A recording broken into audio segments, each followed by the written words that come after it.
I just want to give the best performance I can possibly give.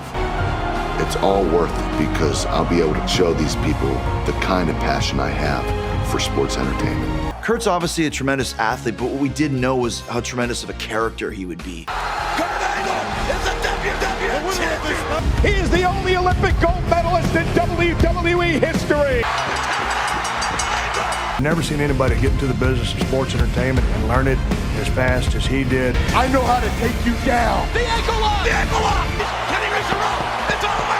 It's over! Kurt Angle! He has held every title imaginable! This is my first love. Kurt Angle might be the most naturally gifted wrestler who ever lived. Olympic gold medalist, WWE champion, TNA world champion, a machine in the ring with a level of intensity that no one has matched before or since. But behind the legend, behind the hero, behind the chants of "You Suck" that became an anthem of respect over the years, there is a story that is far more powerful than any match he ever wrestled. A story about a man who climbed higher than anyone believed possible and then fell harder than anyone could have ever imagined. A man who spent years pretending to be invincible while pain, addiction, and trauma dragged him towards a place where he almost didn't survive. This is not a story about wrestling. This is a story about what it means to be human, to be broken, stubborn, brilliant, self-destructive, and at the same time, to redeem yourself. This is the full story of Kurt Angle, the rise, the fall, and the miracle ending that nobody saw coming. Kurt Angle grew up in Pittsburgh, Pennsylvania, raised in a working-class family that believed in discipline, toughness, and pride. His childhood wasn't easy. His father, David Angle, was a crane operator, and he passed away tragically due to a construction accident. And that was when Kurt Angle was only 16 years old. The loss shattered him. He idolized his father, and the strongest man that he knew was his dad. And suddenly, the world felt unstable for Kurt Angle. It felt unsafe. And it felt unfair. But instead of breaking, Kurt channeled everything into wrestling, his true passion. He promised himself and his father's memory that he would become a champion no matter what. He trained relentlessly through high school and college, becoming one of the greatest amateur wrestlers in the country. This right here is 1 month of the 8 years of training I did for the Olympic Games. His talent was undeniable, but his drive was even more frightening. Coaches said that Kurt didn't train like a normal athlete. I wanted to do training like this that nobody else was doing in the world. And some days I would run up 200 yards with a partner on my back and back down, try to do about 30 times without stopping. I worked a total of 253 hours in 1 month. He trained like a man that was possessed, and that obsession carried him into the 1996 Olympic Games in Atlanta. But just weeks before the competition, in a qualifying match, disaster struck. Kurt landed on his head and fractured 2 vertebrae. He herniated 2 discs and cracked 4 more. He actually broke his neck. Doctors told him that it could be fatal if he ever wrestled again. He could become paralyzed permanently if he decided to continue.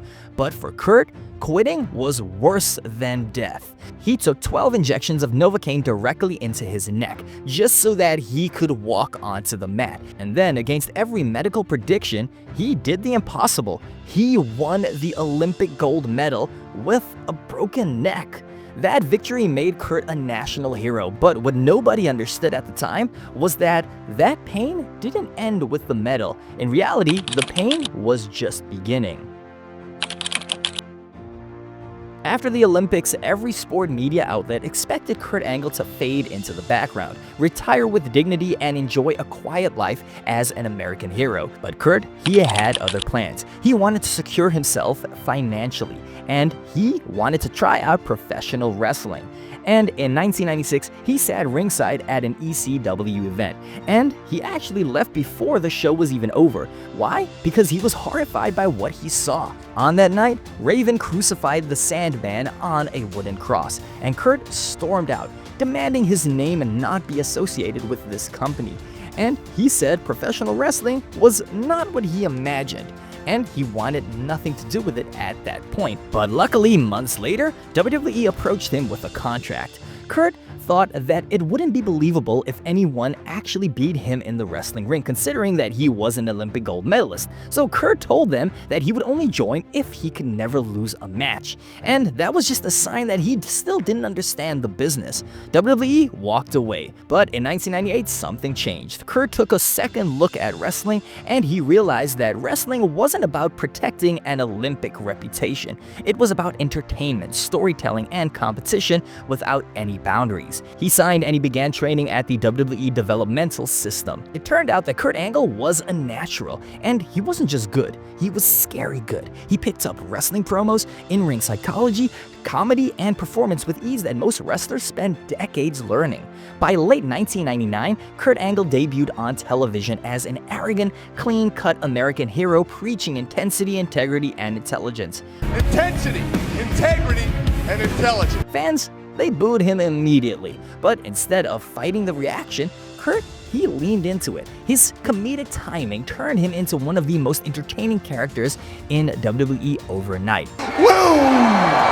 did. Nobody says woo around here except me. Woo! Woo!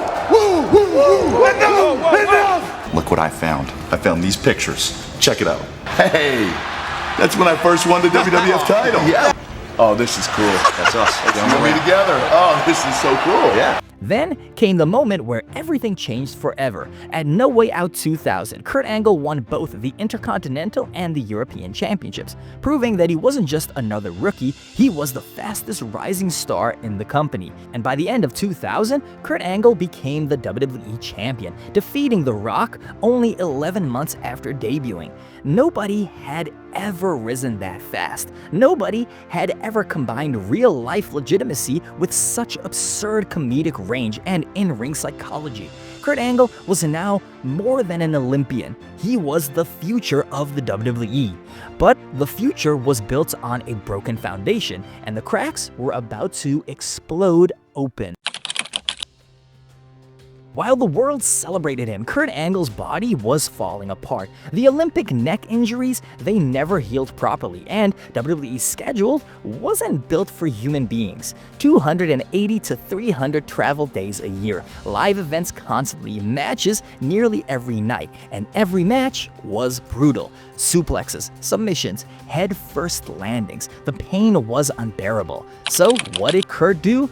Kurt turned to painkillers. At first, it was just to get through a match, then it was to get through the day, and eventually he needed them simply just to stand up. Painkillers for the first time in my life. It was 2003.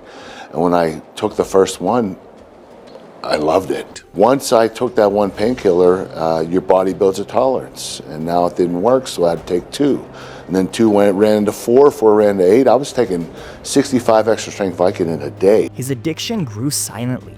Hidden beneath championships and historic matches, his legendary matches against Chris Benoit, his war with Shawn Michaels at WrestleMania 21, his feud with Brock Lesnar, including WrestleMania 19 where he wrestled with a destroyed neck, and let's not forget about his underrated feuds with Edge, The Undertaker, and Triple H. Fans watching those matches, they saw greatness. What they didn't see was the price of every performance. By 2005, Kurt Angle was taking over 60 pills a day. His marriage was falling apart. He was mentally and physically exhausted. Backstage, wrestlers were terrified that he would pass away. Finally, WWE management confronted him privately. They told him that they feared that they would find him dead in a hotel room. Instead of accepting help, Kurt responded with anger, asking for his release, believing that he could fix everything on his own. WWE let him go in 2006, and the world thought it was over. They had no idea that the fall was just beginning. When Kurt Angle debuted in TNA, it was a seismic moment. Crowd going crazy! My God, it's Samoa Joe and Kurt Angle! Listen to this crowd! Oh my God, but it's Samoa Joe! The big slam by Angle! He arrived with this message. This is real. I'm real, and I'm here to prove it. It's real. It's damn real. Yeah! TNA had never seen anything like him. He didn't just bring star power to the promotion, he brought legitimacy. He instantly became the face of the company, elevating talent like Samoa Joe, AJ Styles, Sting, Bobby Roode, and so many other wrestlers. His feud with Samoa Joe in particular produced some of the greatest matches outside of WWE history. The intensity was unreal, the storyline was pure, and the performances was unforgettable. Many TNA fans still speak about some of Kurt Angle's feuds till this day. Many fans still argue till this day that the TNA Kurt Angle was the best in-ring performer of his entire career. And they might be right, because he wrestled like he didn't care if he woke up tomorrow. But behind the curtain, his life was spiraling out of control.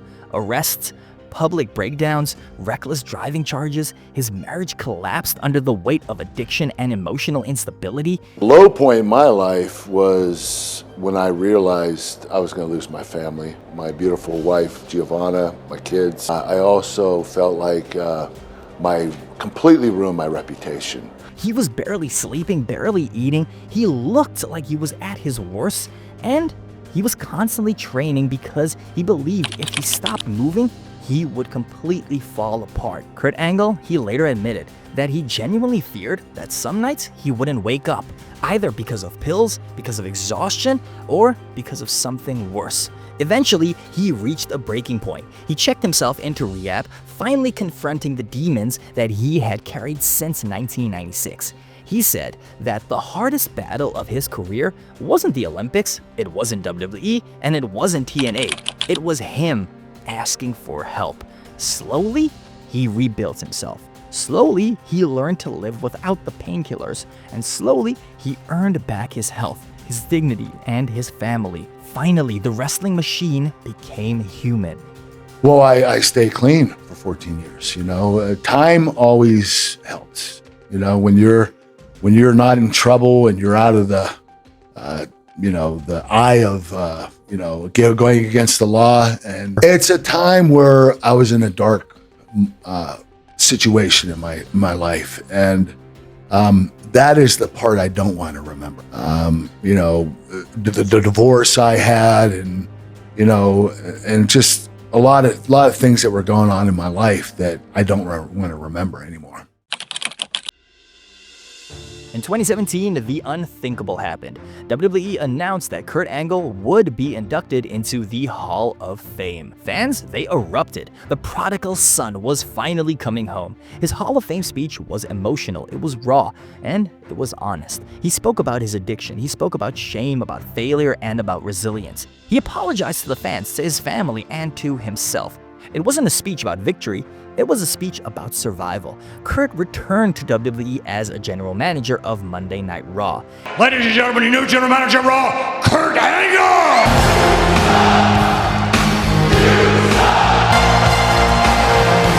It's great to be back on Monday Night Raw! Giving a new generation someone to look up to. And then, in a moment that nobody expected, he stepped into the ring again, teaming up with The Shield to deliver one last unforgettable run. He wrestled at Survivor Series, he fought Triple H at WrestleMania 34, and he built brand new stars instead of taking all of the spotlight. Finally, at WrestleMania 35, Kurt Angle wrestled his final match against Baron Corbin. It was not the fairy tale ending that he wanted.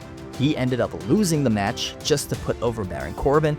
But that loss, it symbolized something more powerful than a victory. It symbolized acceptance. His wrestling career, it ended not with triumph, but with peace. He didn't need a gold medal. He didn't need a title. He didn't need a perfect send-off. He just needed closure. And finally, he got it. It was like that father welcoming his son back home and saying, "It's good to have you back home. I can mark my legacy as the greatest of all time." Kurt Angle could do anything. You want a moonsault? Yeah, he can do that. One of a kind, phenomenal athlete.